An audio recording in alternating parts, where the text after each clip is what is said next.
waxaan u soo baxay sida gurmad waxaan la kulmay gabanayaasha u taagan wajeer dhammaan waxaan arkay ninka cadaalad doonaya reer wajeer in wax loo qabtaa inuu yahay His Excellency Maxamed Ibrahim Cilmi wajeer qabyaalada baabi'isay waxaa baabi'iyey musuqmaasuq wajeer maanta fursad ay leedahay in la bedelo waxay mas'uuliyad ka saaran tahay aniga iyo idinka waxaa macquul mid kula ilmaadeero ama aniga ila dhashay inuu taagan yahay laakiin waxaas ka sii muhiimsan maanta yaa reer wajeer wuxuu qaban kara Soomaa yaa reer wajeer bideen kara yaa reer wajeer bideen kara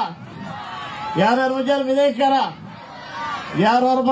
horumar gaarsiin kara yaa musuqmaasuq baabi'in kara yaa qabyaalad dabar jari kara yaa agoomaha u naxa